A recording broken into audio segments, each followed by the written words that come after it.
নমস্কার বন্ধুরা, আমি সুস্মিতা ক্রিয়েশনে আপনাদের সকলকে স্বাগত জানাই। আজকে আমি আপনাদের সাথে শেয়ার করব গুগলি কারির রেসিপি।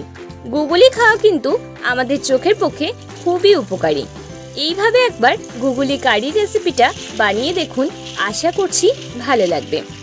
প্রথমেই আমি গুগলিগুলোকে ভালোভাবে ধুয়ে নিচ্ছি। গুগলির মধ্যে কিন্তু প্রচুর পরিমাণে নোংরা থাকে, তাই বারবার করে কিন্তু ধুয়ে নিতে হবে।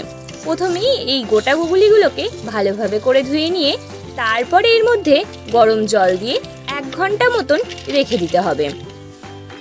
1 ঘন্টা পর ফিরে এসেছি।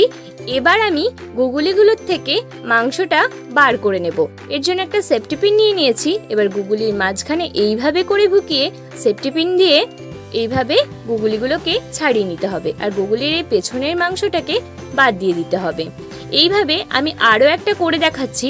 একটা গুগলি নিয়ে এইভাবে করে সেফটি পিনটা মাঝখানে করে ঢুকিয়ে দিচ্ছি। এরপরে মাংসটাকে বার করে নিচ্ছি, আর পেছনে যেটুকু মাংস আছে সেইটুকু কিন্তু আমি নিইনি। এইভাবে করে প্রত্যেকটা গুগলি আমি বেছে নিয়েছি। এরপরে গুগলিগুলোকে আবারও ভালোভাবে ঠান্ডা জলে ধুয়ে নিচ্ছি। দেখতেই পাচ্ছেন গুগলিগুলো আমি কতটা পরিষ্কার করে ধুয়ে নিয়েছি। এরপর এগুলোকে একটা কড়াইয়ের মধ্যে দিয়ে দিচ্ছি, আর এর মধ্যে একটু বেশি বেশি পরিমাণে জল দিয়ে দিচ্ছি।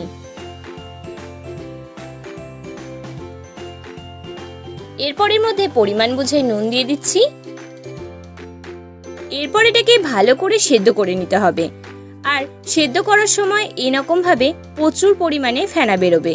সেদ্ধ হয়ে গেলে গুগলিগুলোকে ভালো করে পরিষ্কার জলে ধুয়ে তুলে রাখবো।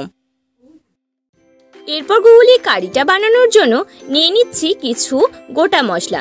তার জন্য নিয়েছি গোটা জিরে, গোটা ধনে, শুকনো লঙ্কা, এলাচ, দারুচিনি, লবঙ্গ, গোলমরিচ, আর নিয়েছি কিছু সর্ষে। আর নিয়ে নিতে হবে পরিমাণ বুঝে রসুন আর আদা। এরপর একটা কড়াই বসিয়ে দিয়েছি। কড়াইয়ের মধ্যে 1.5 চামচ পরিমাণে সর্ষের তেল দিয়ে দিতে হবে। তেলটা গরম হয়ে গেলে এর মধ্যে গুগলিগুলোকে দিয়ে ভালো করে ভেজে নিচ্ছি। ভাজার জন্য পরিমাণ বুঝে নুন আর পরিমাণ বুঝে হলুদটা এর মধ্যে দিয়ে দিচ্ছি। এরপর ভালোভাবে গুগলিগুলোকে ভেজে নিচ্ছি। গুগলিগুলো হালকা ভাজা হয়ে গেলে একটা জায়গায় তুলে রেখে দিচ্ছি। এরপর ওই কড়াইয়ের মধ্যেই 2 চামচ পরিমাণে সর্ষের তেল দিয়ে দিচ্ছি, আর আগে থেকেই দুটো কেটে রাখা পেঁয়াজ এর মধ্যে দিয়ে দিচ্ছি। মিডিয়াম সাইজের দুটো পেঁয়াজ আমি এর মধ্যে ইউজ করেছি। আর এর মধ্যে দিয়ে দিচ্ছি পরিমাণ বুঝে নুন আর পরিমাণ বুঝে হলুদের গুঁড়ো। আপনি চাইলে এখানে পরিমাণ বুঝে লঙ্কার গুঁড়ো দিয়ে দিতে পারেন। এরপর পেঁয়াজটাকে ভালো করে ভেজে নিচ্ছি। পেঁয়াজটা ভাজা হয়ে গেলে আগে থেকেই যে মশলাটা করে রেখেছিলাম সেটা এর মধ্যে দিয়ে দিচ্ছি। এরপর মশলা ভালো করে কষিয়ে নিতে হবে। মশলাটা থেকে তেল ছেড়ে এলে মশলার বাটি ধোয়া জলটা এর মধ্যে দিয়ে দেবেন। তারপর বেশ কিছুক্ষণ নাড়াচাড়া করে নিয়ে দুটো পাকা লঙ্কা এর মধ্যে দিয়ে আবারও কিছুক্ষণ কষিয়ে নিয়ে সামান্য পরিমাণে চিনি এর মধ্যে দিয়ে দেবেন। মশলাটা কষানো হয়ে গেলে ভেজে রাখা গুগলি এর মধ্যে দিয়ে দিতে হবে। গুগলিগুলো দিয়ে ভালোভাবে মশলাটার সাথে মিশিয়ে নিচ্ছি। গুগলিগুলো কষানো হয়ে গেলে এর মধ্যে দিয়ে দিচ্ছি সামান্য পরিমাণে চিকেন কারি মশলা আর সামান্য পরিমাণে গরম মশলা গুঁড়ো, আর দিচ্ছি 1 চামচ পরিমাণে টমেটো সস। এরপর সব কিছুকে ভালো করে মেশানোর জন্য সামান্য জল দিয়ে ভালো করে কষিয়ে নিচ্ছি।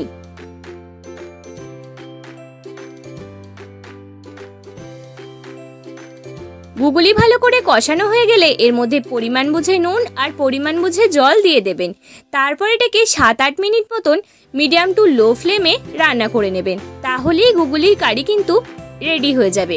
ভিডিওটা ভালো লাগলে লাইক করুন, শেয়ার করুন এবং আমার চ্যানেলটাকে সাবস্ক্রাইব করে আমার পাশে থাকুন।